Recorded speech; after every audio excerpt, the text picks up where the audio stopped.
Hey everybody, welcome back to Illiterate Book Club. I'm Matt. I'm not Matt. That's John. And we're here and he's a little upset because we're talking about some pretty disappointing news. I was pretty disappointed. At this point, anything that begins with Disney is disappointing news to me lately. Well, okay, let me preface by saying that nothing's official yet.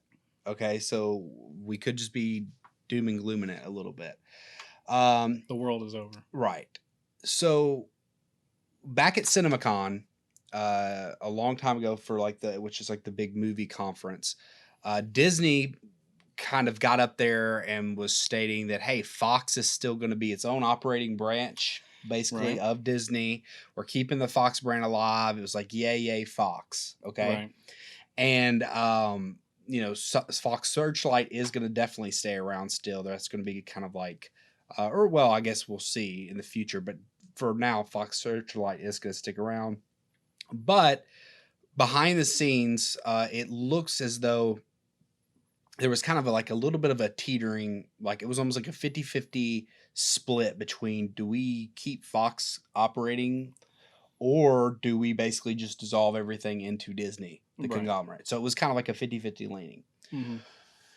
Then the first quarter of the Fox situation happened right after they acquired it for $80-something billion, and it lost $180 million in the first quarter for Disney. And so that's not little money. Well, what came out for Fox? I mean, what did they produce? Yeah, the big thing that hurt them was the X-Men Dr. Phoenix, which most people could see that was going to hurt them anyways. And they're ending the X-Men series. I mean, it's like X-Men has kind of been on the decline. Right. And so they're using the wrong metric. That was a big one, but I think there were some other ones as well. And I think it was just because I think that there was a lot of maybe this is what a lot of people wanted anyways. You know what I'm saying? Like, I think it wasn't very far for them to get pushed to be dissolved. So that brings us to, so that's kind of the underlying news that then the news came that, okay, it was that most Marvel characters were getting shipped over to Kevin Feige to do his thing with them. So the X-Men characters? Well, yeah, which was going to happen already. Fantastic Four characters? Yeah, that was already going to, was basically being put in the hands of Kevin Feige. But Deadpool was going to stay under the Fox banner so it could be rated R and be where it wants to be. Not tarnish the good, wholesome name of Disney. Right, and I understand somewhat not wanting mixed brands around. I do think that there's a solution to it that I would like to discuss, but I'll talk about that later. But so all that, now they're saying that Deadpool is also going to be in the hands of Kevin Feige. Now, whether they're going to say that's getting brought into the MCU, right, which is kind of like what it's looking like. And the other part that's like kind of raising all these different flags up now is David Leitch or Leitchy. I'm not exactly sure. He was the director of the second Deadpool. Right. And he was interviewing and he was kind of subtly kind of saying something along the lines of, oh, we could probably like do Deadpool without being rated R. And which just feels like did that. It's called Once Upon a Deadpool. Right. I mean, it wasn't bad, but I mean, okay. I feel like if you're going to revert, I think if you would have came out with it originally rated PG-13, you probably could have made something happen with the Deadpool. But now that we've seen R, now that like the rails have been off, it's going to be hard to put the rails on it. Does that make sense? Oh, no, I'm with you there. Yeah. That's what depresses me because you're essentially saying we're going to go from you can do whatever you want to you can do whatever you want as long as Disney is okay with it.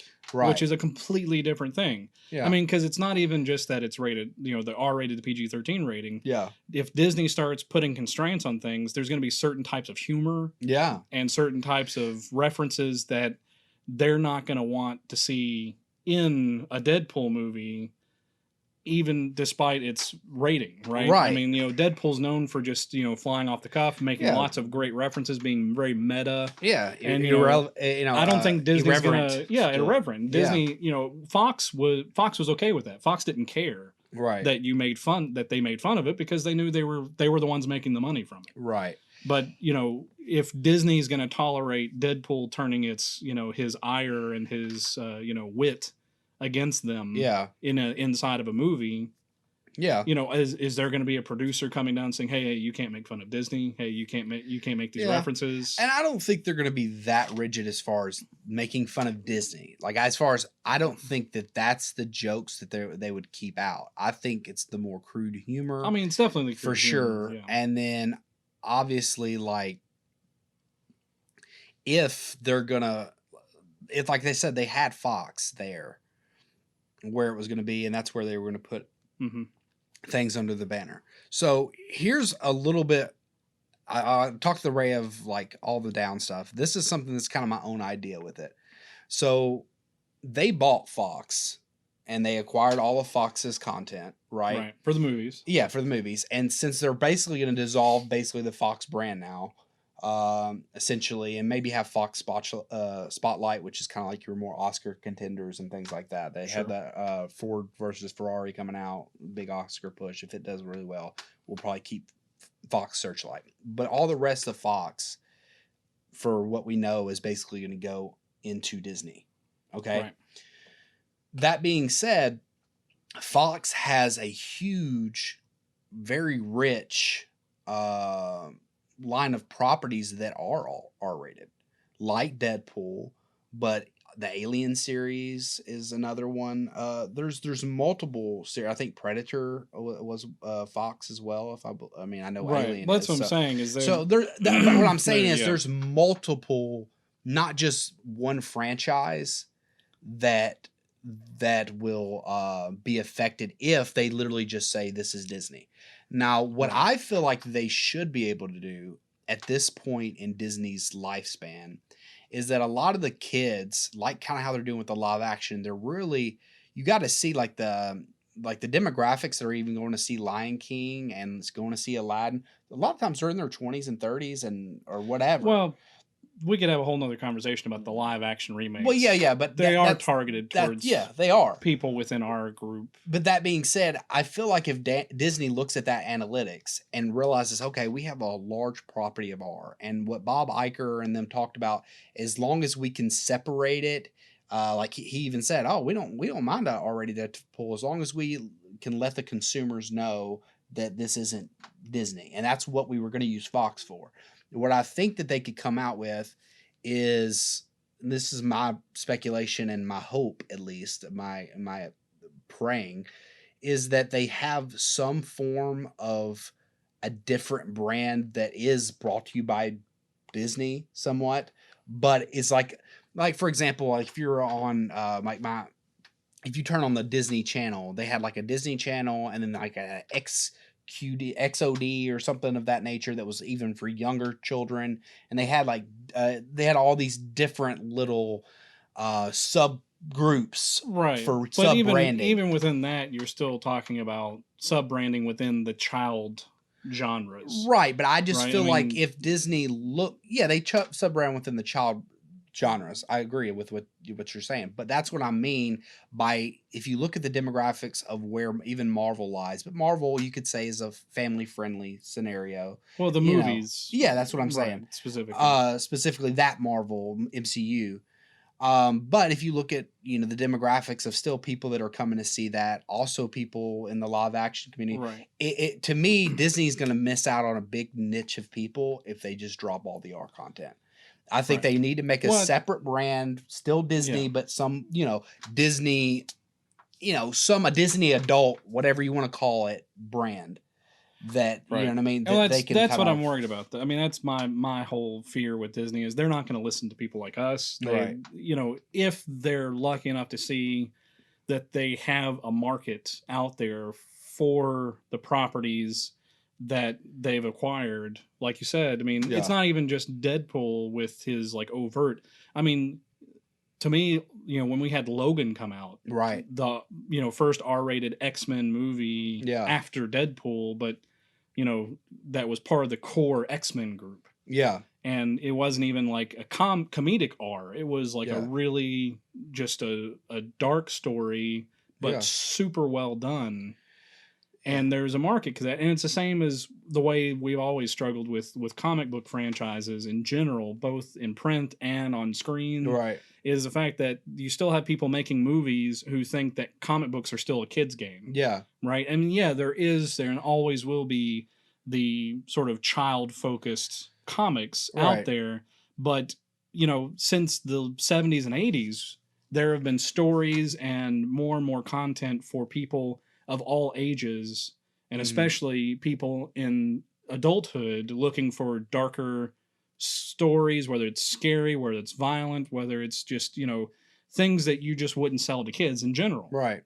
Right. And that's the problem to me is Marvel, just like DC and just like all these other, smaller offshoots of comic book companies have done that, right? Yeah. They've developed these story arcs for all age ranges, and Disney has been fixated on basically childhood to young adulthood within the PG framework and PG-13 yeah framework. And look, I don't fault them for keeping that brand, the actual MCU and Disney brand, for example, untarnished, because I mean it's hard to argue with results, with money results. If you're a business, that's what I'm saying. Right. That's my problem though, is that, if you have businessmen, I mean, when it comes down to it, movies are still art. Right. And movies have always seen decline in their artistry when you have business people making decisions for everything.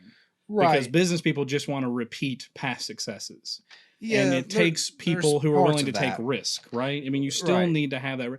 The reason I think MCU even has done so well is because every few movies they take big risks. Right, but I think their movies. That's one thing that's been supposedly good about Disney and Kevin Feige and things like that, where they give them parameters, but they let the directors and the artists go and do it. So I do think there is a good balance too that can be said, because we've all seen directors who do their big passion thing and it's a big jumbled mess. You know what I mean? Because they it's like, oh, this is their passion project and they're doing it just for the art, and it doesn't connect and resonate. So I think I completely will say, hey, 80% give it to the artist, but I think having a 20% restraint on, hey, listen, this is going to help you somewhat, like Mother. You've had other movies I'm going like to that, push back a little bit on this, because Deadpool was a passion project. Yeah. Deadpool, especially Ryan Reynolds, pushed Deadpool to happen. Fox didn't even want Deadpool to happen at first, and it took a lot of push to get it to happen. And there was still a lot of skeptics up until when it premiered during Valentine's Day. Yeah. And ended up being the biggest movie of that year, pretty much. Right. I mean, other than the tentpole. Right. And especially, it was the biggest rated R movie. Yeah, right behind Jesus. Exactly. Right behind Jesus. But that's what I'm saying, is that when you take something like this, where Deadpool is a passion project, and Ryan Reynolds and the people who've worked with him on Deadpool have been really adamant about connecting with the audience that wants what Deadpool is. And Deadpool is an R-rated character. Yeah. His stories are R-rated content. I 100% agree. I want Deadpool rated R. That was never my intention. That's what I'm saying. It's like my intention was just to say that there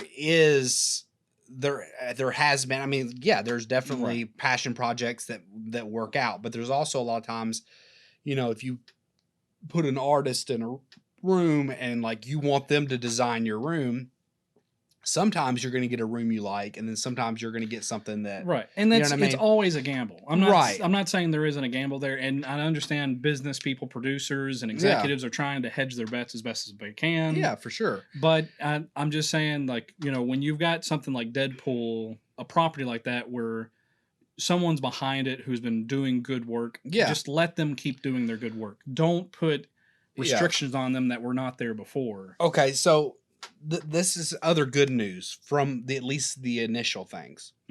Okay. So I feel like the director kind of slyly hinting that the dissolving of Fox, it sounds like he's hedging his bets a little bit by saying, oh, we could probably get away with it because he wants a job still. I mean, whatever. Obviously. I mean, who doesn't want to eat and work and stuff? But the good news is from the initial beginning, Bob Iger did talk about Deadpool specifically and said, I think, yeah, he can be an R and do whatever he wants to do, as long as we can brand it differently. Right. So there's still that possibility. And also, I think it was Alan Horn who's only answers to Bob Iger. Bob Iger's like the Emperor, Alan Horn's like Darth Vader. Okay. You know what I'm saying? Right. He's like ahead of the entire movie division. He was saying our mentality. I think Kevin Feige kind of talked about this too, but he said our mentality's always kind of been if it's not broke, don't fix it.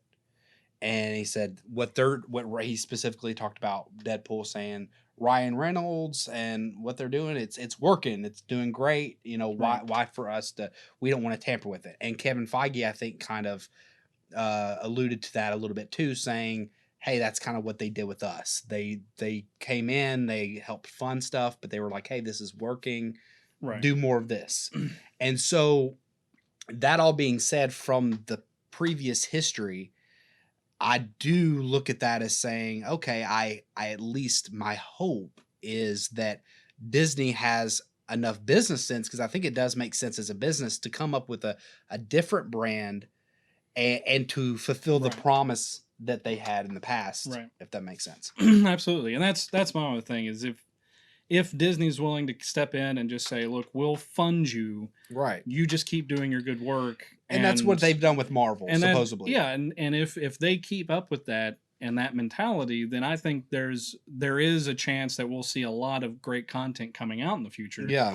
My worry is that just like what's happened before in the movie business, you get change of guard anytime you get change of guard. Yeah. You get certain people stepping in who want to play artists, yeah, from an executive role, right, and they end up messing with things and they end up tweaking things in ways that just don't make sense at all, right, and it just ends up falling apart. I mean, there's a long history of, I mean, we still are, despite our golden era that we've been living in, we still have more years of bad choices with trying to translate games and comic books and pop culture from other avenues into movies. They just fell flat on the face. Right. And so this era, this bubble really of the Marvel MCU that was really built up based on, the original X-Men series from the 2000s. Yeah. And Spider-Man that started from the 2000s. Yeah. And the Chris Nolan Batmans, right? Mm-hmm. I mean, from those, we built up this confidence that it's possible to make these characters really resonate today.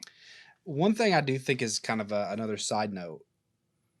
Blade was mentioned, and people have kind of speculated, are they going to let that be an R? You know what I mean? And he be in the MCU. So I'm wondering, obviously, we just heard about this happening recently. So Kevin Feige knew about this probably 2 or 3 months ago. You know what I'm saying? Right. Just so if you think about that, maybe him dropping the idea of Blade, it could be that he's almost going to create in the same universe, kind of the same way they treated the Netflix shows, even though they completely basically dissolved, that they're not the same thing. It kind of would make sense to me that he kind of keeps, maybe, I hope that he's going to do, it's not going to be congruent with the rest of the MCU. It's not going to be a part of the, Avengers and stuff like that. But it's going to be like, oh, this is the gritty something world, and it's under almost like a different banner somehow. Well, I mean that, and then you could put Deadpool and Blade in the same universe. And the comics did that to a degree, right? They have the Dark Horse and Vertigo offshoots that allow them to do like the really edgier stuff. Yeah.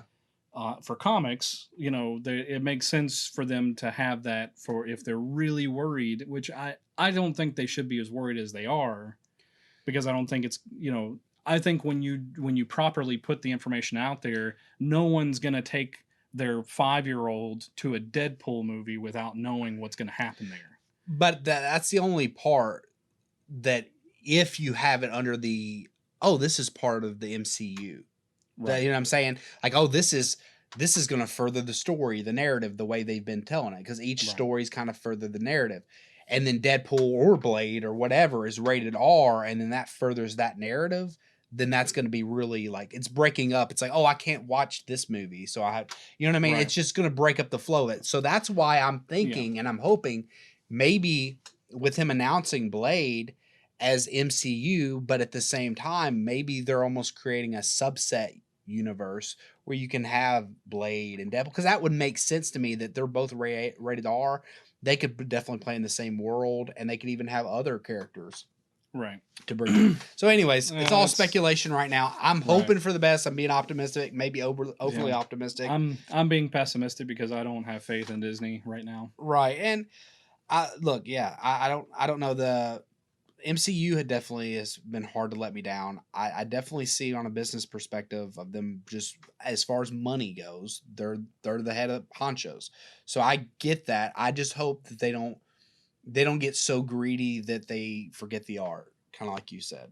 Right. I mean, and remember, movie making is still an art form. I mean, no matter how commercialized and industrialized you get into it. I mean, and these are big productions, but it's still art. Right. And you know, there's even great movies that don't do well at the box office. So I mean, you got to remember. Though? Is it called the movie business? Well, that's like the recording industry. Yeah. Right. I mean, no, there's obviously art involved. No, completely. There's definitely art involved. I mean, unless you want to basically make the MCU a boy band. It is. Even more so. Basically. So, all right, so we're out of here. Listen, okay, so yeah, drop in the comments below.